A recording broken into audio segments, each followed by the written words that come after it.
예수님께서 말씀하신 것과 예수님께서 사역하신 것을 하나로 묶어서 5가지 두루마리로 구성해 놓은 것이 마태복음이다. 그런 말씀을 계속 드려왔죠. 자, 2가지 죄를 얘기하고 있어요. 성령을 모독하는 죄가 있고 성령을 거역하는 죄가 있다는 겁니다. 자, 그런데 이 성령을 모독하고 성령을 거역하는 이 죄는 용서받지 못한다, 그 말입니다. 조금 오해의 소지가 있어 보여요. 성경을 보면 여러 곳에서 모든 죄는 다 용서받는다 그랬죠. 시편 103편 3절 같은 경우를 보면 모든 죄를 다 하나님께서 용서해 주신다. 다 어떤 죄든지 용서하겠다고 해놓으시고 이 죄는 안 돼, 이거는 안 돼, 그런 좀 앞뒤가 안 맞는 오해 소지가 있는 말씀이죠. 우리가 회개할 때 죄사함 받고 용서를 받는 거잖아요. 회개는 어떻게 하느냐? 성령의 역사라 그 말입니다. 성령이 오셔서 우리로 하여금 죄를 깨닫게 하시고 그 죄가 얼마나 잘못된 것인가를 애통하게 하시고 하나님 앞에 나와 죄를 고백하고 그러면서 사함을 받는 건데 이게 성령의 역사잖아요. 사람의 힘, 사람의 능력으로는 회개가 불가능해요. 그건 반성에 그치는 거죠. 반성은 할 수 있지만 회개는 안 되는 거예요. 그런데 성령을 거역하고 성령을 모독하고 성령을 거역하는 사람에게 회개 역사가 일어날 수 있을까요? 불가능하죠. 그러니까 죄 사함을 받을 수가 없는 거예요. 죄 사함을 받을 수가 없는 거예요. 성령을 거역하고 성령을 부인하고 성령이 일으키시는 회개의 영을 외면하는 사람들은 회개할 수 없기 때문에 용서받을 수 없다, 그 얘기예요. 얼마나 무서운 저주입니까 이게? 무서운 저주죠. 그래서 우리가 성령을 회방하고 성령을 거역하고 성령을 모독하는 일은 절대로 해서는 안 되는 거예요. 절대로 해서는 안 되는 거예요. 2번째, 예수님께서 이미 산상보훈에서도 말씀하셨죠. 좋은 나무가 좋은 열매를 맺는다. 산상보훈에서 말씀하신 내용과 조금 각도가 다른 관점에서 설명을 해요. 좋은 나무가 좋은 열매를 맺는다. 이 말은 그 심령 상태가 선한 사람이 선한 말을 한다, 그런 뜻으로 사용되는 말입니다. 자, 이제 바리새인들이 또 뭘 요구를 하는지 38절로 42절을 보면, 자, 바리새인들이 표적을 요구했다는 거잖아요. 표적을 요구했다. 왜 표적을 요구했을까요?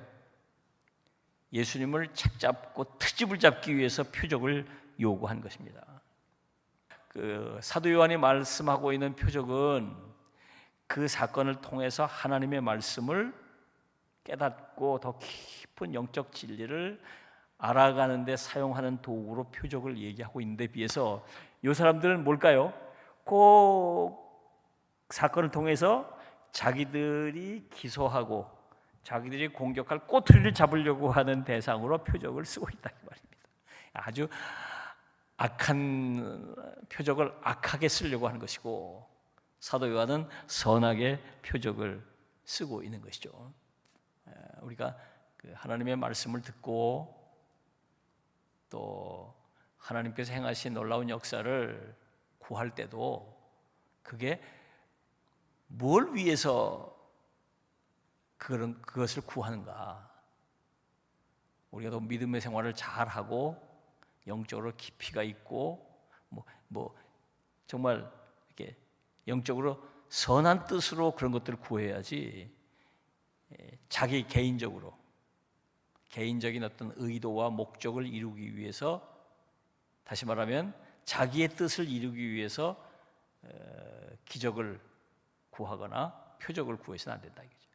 하나님의 뜻을 이루고 하나님의 역사를 이루기 위해서 표적을 구해야 한다.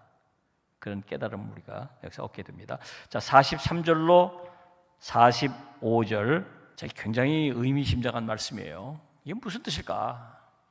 이게 뭘 가지고 이렇게 말씀을 하시는 건가? 한마디로 말하면 지금의 바리새인들, 예수님을 지금 철저하게 지금 공격하고 예수님의 사역을 가로막고 적그리스도 노릇을 하고 있는 이 바리새인들, 이들의 상태를 결론적으로 말씀하고 있는 것입니다. 다시 말하면 저들은 더러운 귀신 들렸다가 그 귀신을 내쫓아 주니까 나중에 정말 악한 7 귀신들이 와가지고 더 악화된 자들, 그러니까 더러운 귀신 들렸는데 고쳐주니까 나중에 이 귀신들이 나왔다가 갈 데 없어 떠돌다가 보니까 거기 비어있길래 지 친구들까지 다 데리고 7 귀신이 들어가가지고 그 사람을 괴롭히게 된 그 상태, 그 상태가 바로 지금 너희들이다 이놈아 그 말이에요. 너희들이다. 바리새인들 서기관들, 너희들이 지금 그렇다 그 말이에요. 그렇게 악하고 못되게 됐다 그 말입니다. 이거는 역사적인 맥락을 우리가 살펴봐야 되는데, 우상숭배하던 이들은 우상숭배하면서 자기들이 지금 잘못됐다고 하는 거 책망받을 때는 내가 잘못했다는 걸 깨닫기가 쉽죠. 하나님 대신 내가 우상을 섬기고 있으니까. 그런데 이들은 말씀이라고 하는 이름 속에서 하나님을 지금 잘못 섬기고 있는 거예요. 겉으로는 신앙생활 잘 하는 것 같으면서 속으로는 우상숭배하는 것처럼 하나님 아닌 다른 것들을 의지하고 있으니까 아주 질이 나빠졌죠. 아주 질이 나빠졌어요. 예수님께서 이걸 비유로 지금 말씀하신 것이에요.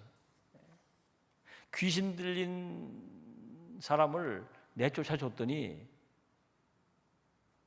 그 빈자리에 성령의 역사가 들어가기 전에 이것들이 다시 지 친구들까지 쫙 율법까지 다 가지고 들어와서 그 자리에 꿰차고 아주 질이 나빠졌다.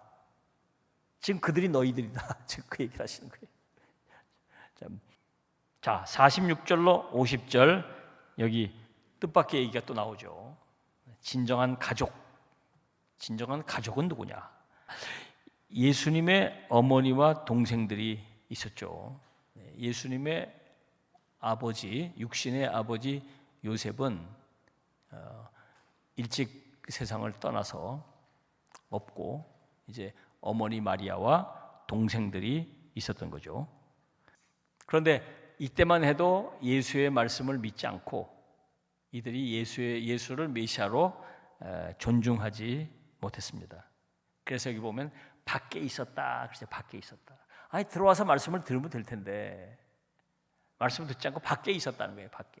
밖에서 사람들을 보내가지고 가족들, 어머니도 오시고 가족들도 왔으니까 좀 나오라고 그래라.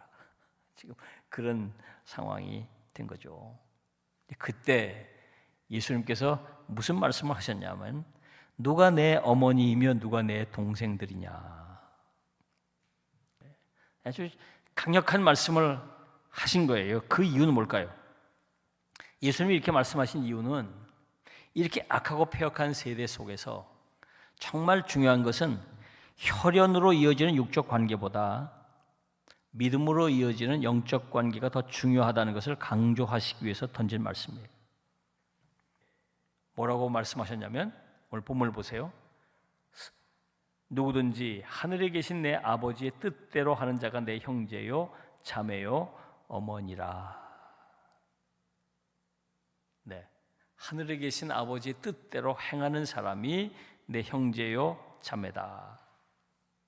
또 누가복음 8장 21절을 보면 한 걸음 더 나가서 예수께서 대답하여 이르시되 내 어머니와 내 동생들은 곧 하나님의 말씀을 듣고 행하는 이 사람들이라. 말씀을 듣고 행하는 사람이다.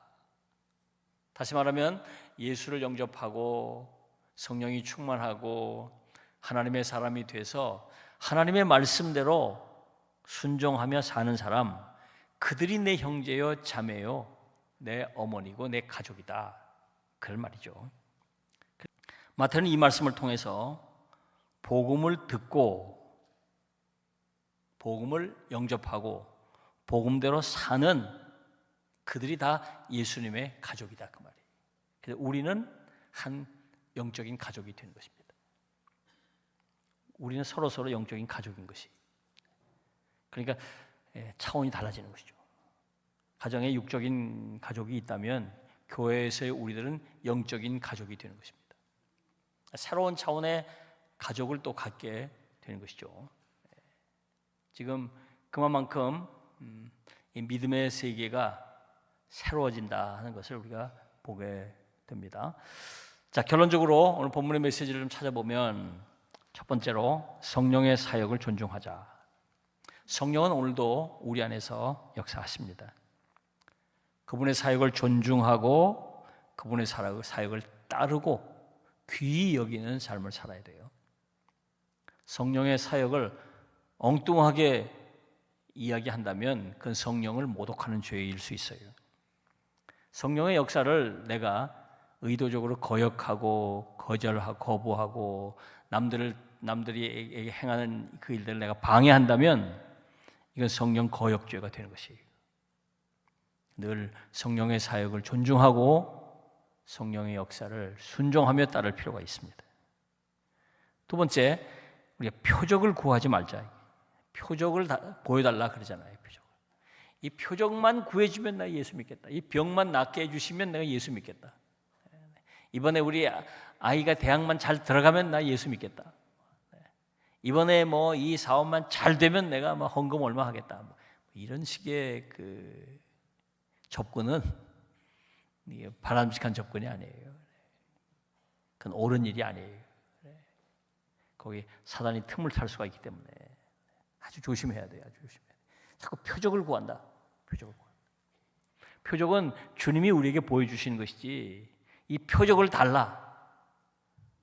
물론 이제 기도원 같은 사람도 표적을 구했던 때가 있긴 하죠. 성경에 보면 그런 사람들이 있지만 그거는 아주 절박한 어떤 결단의 순간에서 자기가 하나님의 뜻을 잘 모를 때 성령의 도우심을 따라 그렇게 할 수는 있겠지만 어쨌든 주 앞에 어떤 자기가 어떤 표적을 구하는 일은 영적으로 이게 바른 태도가 아니에요.